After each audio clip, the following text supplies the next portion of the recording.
Verse 18, the Lord is nigh unto them that are broken heart, and give us such a spirit.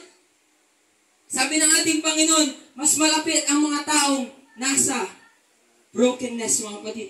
Malapit ang Diyos sa mga taong nanghihina, yung mga may pangangailangan, yung mga may pinagdadaanan. Yan ang gusto ng Diyos, mga kapatid. And don't use your brokenness to stop worshiping God.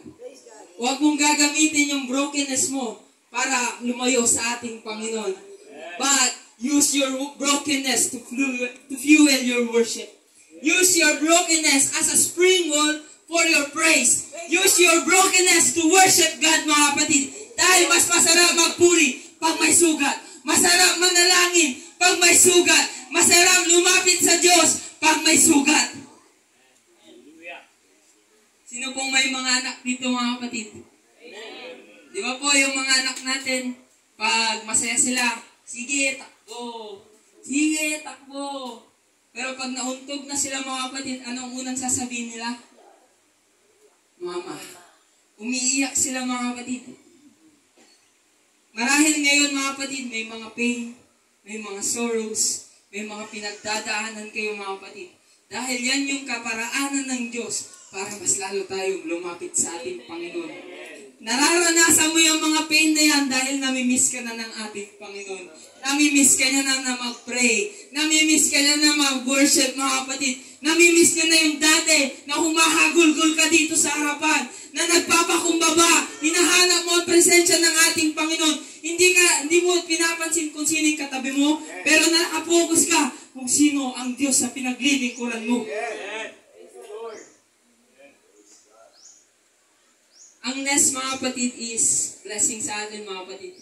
Dahil ang nest, yun po yung security, yun po yung protection natin noon.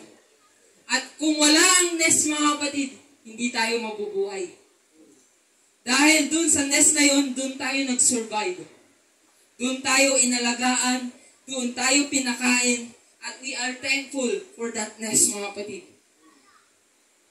Pero nung nakita ng mother eagle, na yung mga baby eaglets niya ay malalaki na, at nandun pa rin sa nest, mga kapatid. Gusto kong sabihin sa inyo, mga kapatid, ang gagawin ng mother eagle, i-stir up niya yung nest, isi-shake-shake ka niya, mga kapatid, isi-shake-shake ka niya, at sasabihin natin, masakit, nadidisturb ka na, magkakaroon ka na ng painful, at marami sa atin na nagtatampo na sa Diyos. Bakit may problema sa pamilya? Bakit nawalan ako ng trabaho? Bakit bumagsak yung grado ko sa school? Bakit yung business ko hindi na lumago? Eh nagtatanong tayo, why is this happening? Yung pangarap ko, nagpo-fall apart na. Gulong-gulo na ako. Hindi ko na alam ang gagawin ko. Lord, I don't understand. I am hurt. I am broken. But God wants us to tell us, my child, I am just stirring up your nest. Amen. Hallelujah. Your nest, mga kapatid, dahil sa nest, mga kapatid, doon tayo mas lalong nawawala sa ating Panginoon.